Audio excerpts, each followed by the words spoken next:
finally I've got my Lemokey L5 HE mechanical keyboard with Hall effect switches. I'm waiting for this keyboard for several months from Kickstarter project, and today I'm going to show you what you will get inside the box and how this keyboard works today in 2025.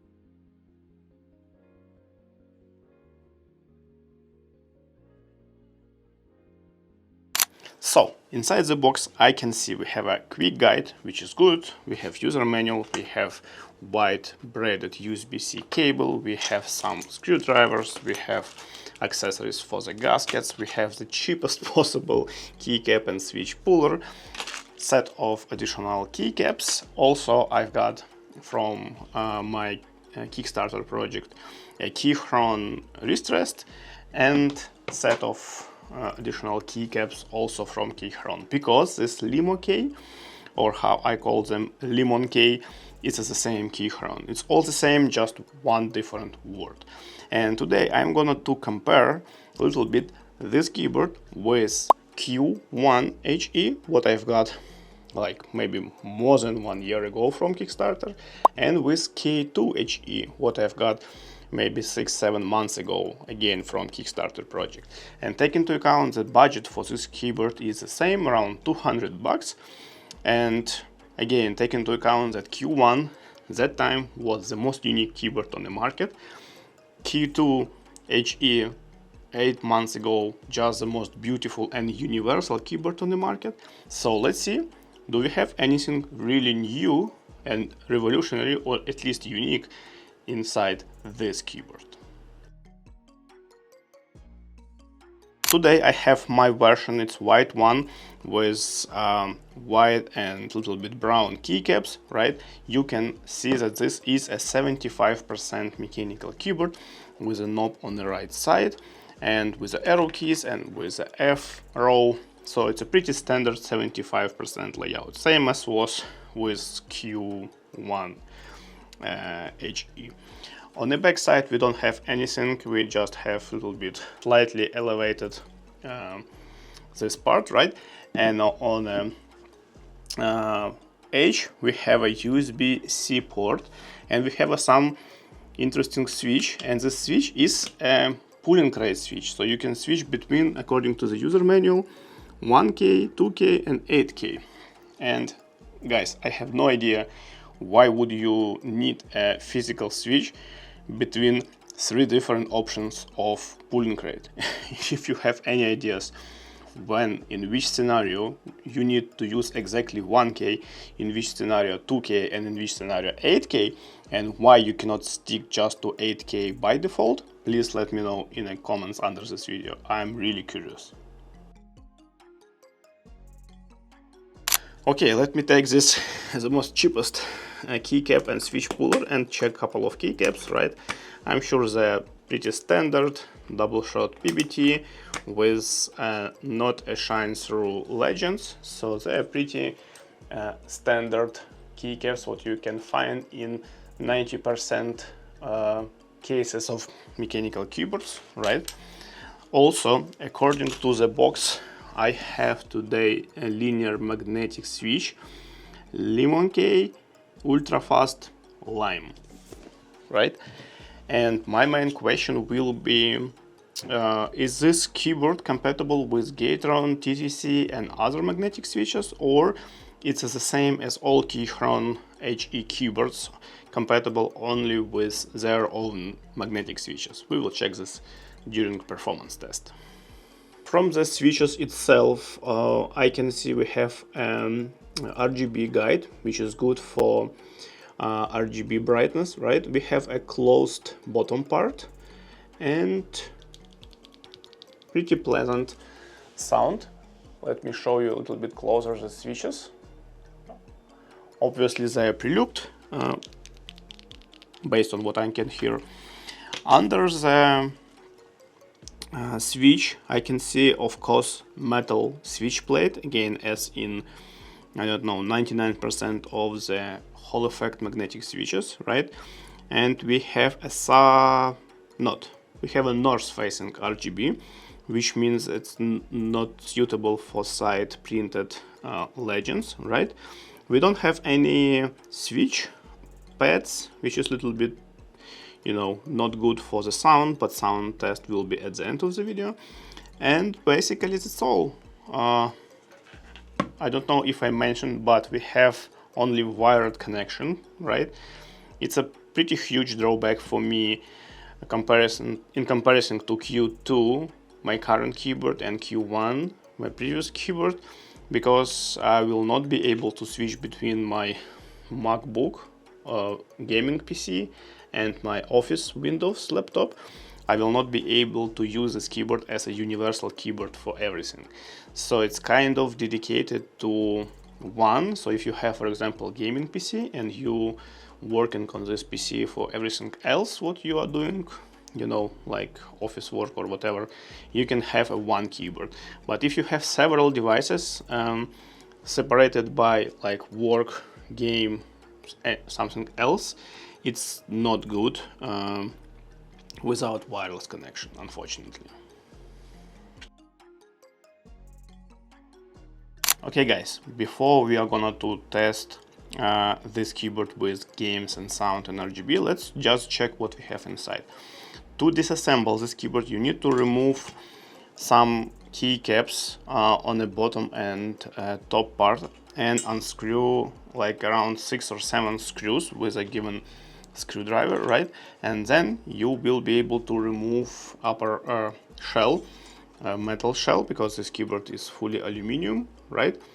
And then you will get access to the internal part.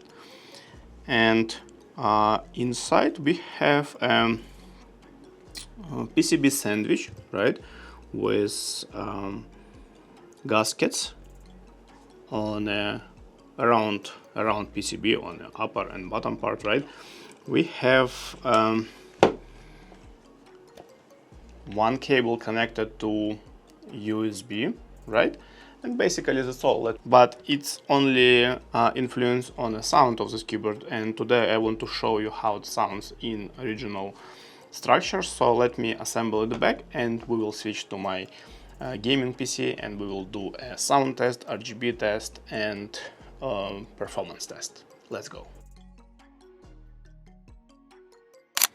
Okay, let's start from the sound test.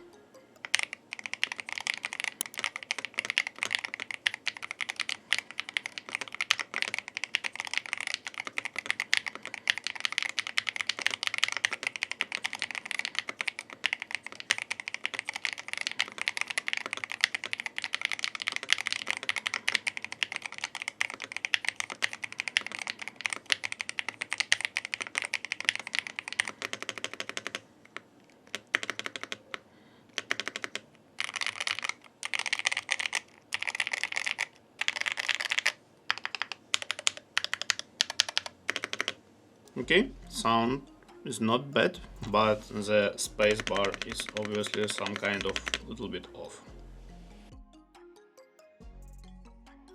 Have everything related to Hall effect, key map, background light, macro, firmware update, key test, and other stuff, right? And we have a settings related to pulling rate from 125 up to 8K, right? And we have the switch on the back side. So let me switch, right? And you can see that I'm switching from 8 to 2 to 1, but also I can do this manually, right? Which is a little bit strange, but okay.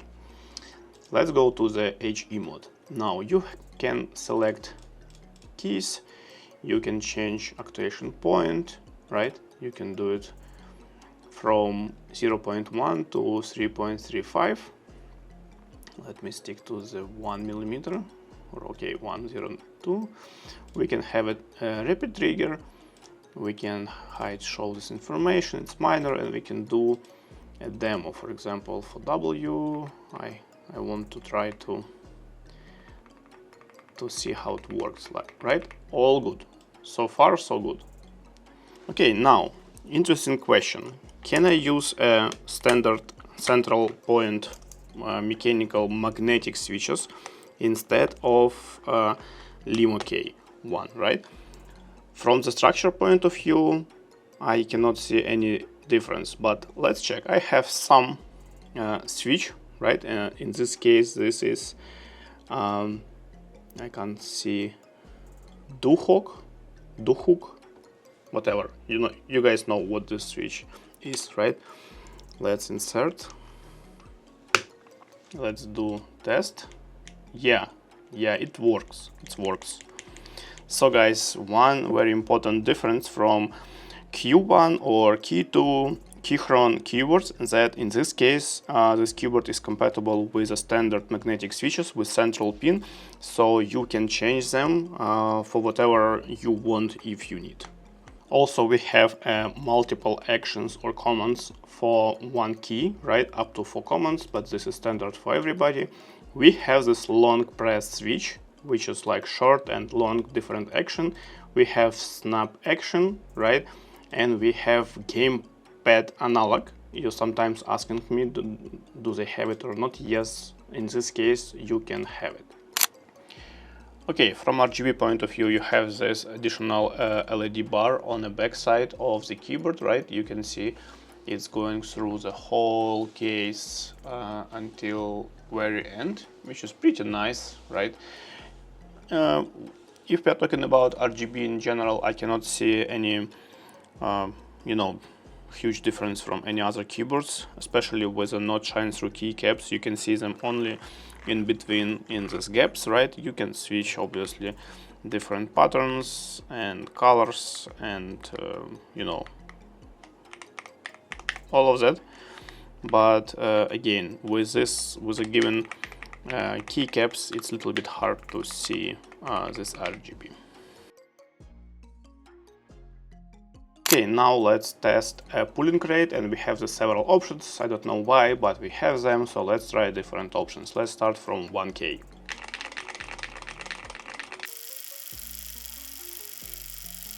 And you can see this 1K somewhere in the middle. Little bit messy picture, which is strange. Let's continue. Let's check the second one, 2000.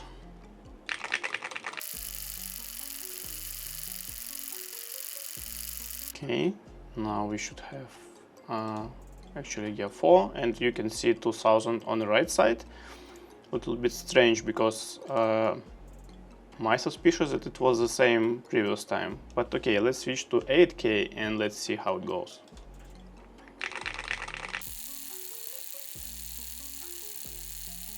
So guys, I cannot see any difference. I cannot see 8K.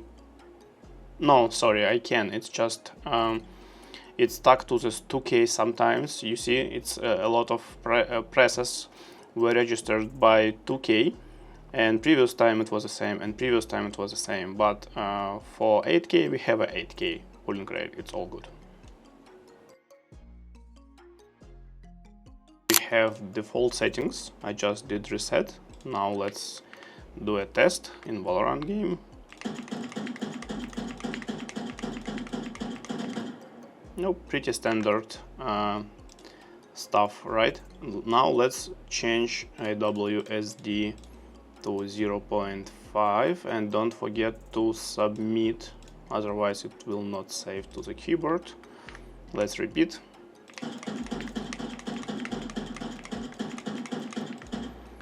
I can't see any difference. Now let's do a rapid trigger. In addition to 0.5, let's have, I don't know, 0.3. Okay, 29, whatever. Submit. And you can see the settings on the keys, right? Let's do the test.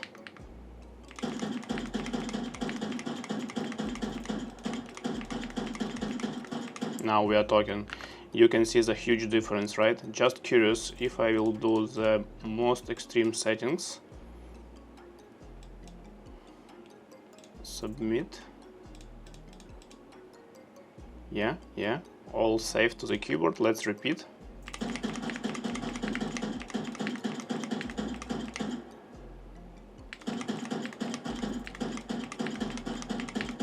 You can see that right now I'm just literally staying on the same place. I'm not moving anywhere because of how fast this reaction on a press and release. Okay guys, kind of summary, right? Am I impressed with the newest gaming keyboard from Lemokey? Not really. Yes, it's really nice looking and nice sounding and with a top performance keyboard for given moment, but for me, with more than 100 keyboards reviewed recently, I can say that I can find all these features in any other keyboard starting from $35 per keyboard, right? Second question, would I change my Keyboard HE keyboard for this one? No, because why? If I'm gonna to switch this to the 1K pulling rate, what would be the difference between this keyboard and Keyboard HE? This one is without wireless connection and without option to switch with one click between Win and Mag, and wireless, Bluetooth and USB-C. So, is it good keyboard? Yes, it is. Is it good enough keyboard for 200 bucks? Yes, it is. It's really nice sounding, nice looking keyboard for all your needs. It doesn't look like a gaming keyboard, so I'm not sure what is the main purpose, main target for this model, right? Because it looks pretty awesome as a solid office, nice looking keyboard, right? You can connect it only to one device and you can type and do your work, and your desktop will look amazing, right? But if you're looking for the gaming keyboard with 8K pulling rate, you have hundreds of cheaper versions on the market. If you need all together, nice looking, nice sounding in an aluminum case with a solid view, you have less options, but still you have them. So my summary is that this is a really good keyboard. It's good enough for 200 bucks. I'm not sure I understand what is the target audience for this model, right? And I'm not sure why we don't have wireless connection. And I am not going to change my Keychron Keyboard HE, unfortunately.